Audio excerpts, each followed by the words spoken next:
Hi, I'm Marilyn, and I want to welcome you today to Exposing Grief. When we expose anything, it becomes less threatening. To expose loss and grief can provide us with some emotional control.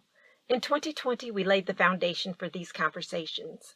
Over 12 episodes, we explained how loss and grief can and does occur at any age or any stage in life.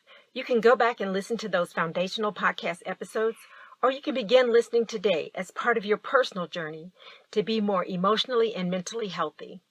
This journey is personal. You cannot force or coerce anyone to be more healthy, whether physically or emotionally. A person has to be willing to do all the hard work in order to see results. You can encourage them and be supportive. That is all. Sentimentality can cause us to look at loss in an unrealistic way. For example, say as a child you had a favorite toy. You put that toy aside because you're older and you even forget about the toy. You go to college, get married, and have children of your own. Later, you go by your parents' house and you notice there are a stack of items laid out to be given to charity. In the pile is that favorite toy from childhood, the one you have not thought about in years. Yet seeing the item triggers emotions you were not even aware that you had. You pick up the toy, look it over, turn it around to view all angles, and ask yourself, how can your parents throw away part of your childhood? You rescue the item from the charity heap and take it back to your parents' basement. That is sentimentality at work. You had not thought of the toy in years.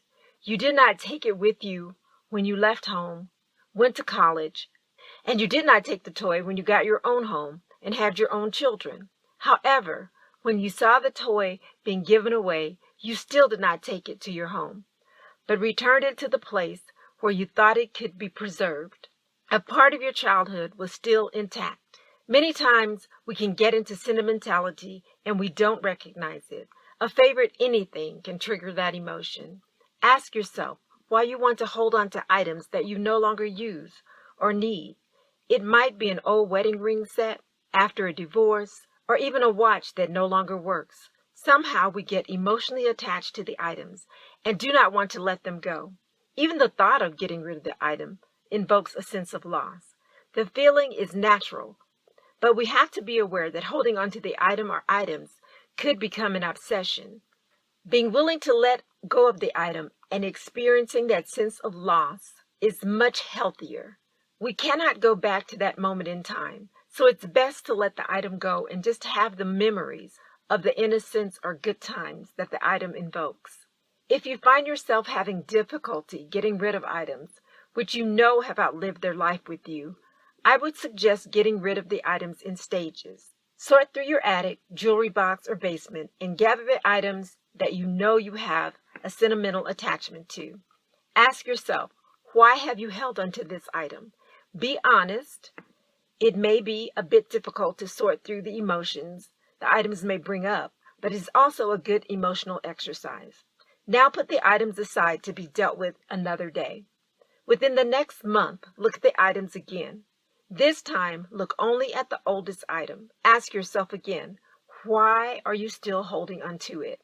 Ask yourself if it's time to let it go.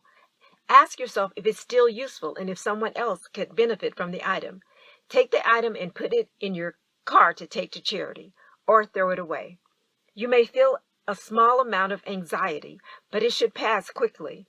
Sentimentality does not only focus around objects, it can also focus around people or relationships as well. A person can sentimentalize the idea of being married or in a committed relationship. In fact, their identity is so tied to the relationship that even when the relationship ends, they hold on to the idea of being someone's spouse, girlfriend, or boyfriend. It is important to be on the lookout for unhealthy, sentimental attachments, whether to people or to objects. Try to recognize if it is the person you are attracted to or just the idea of being in a relationship. If you find yourself unable to make the distinction, there is no harm in seeking professional help. The more tools we have to navigate in life, the better. No one has all the answers for every situation we may encounter. These conversations about loss, grief, and emotional well-being are necessary and perhaps well overdue. Be a part of these important conversations. I want to thank you so much for joining me today. I hope to visit with you next time on Exposing Grief.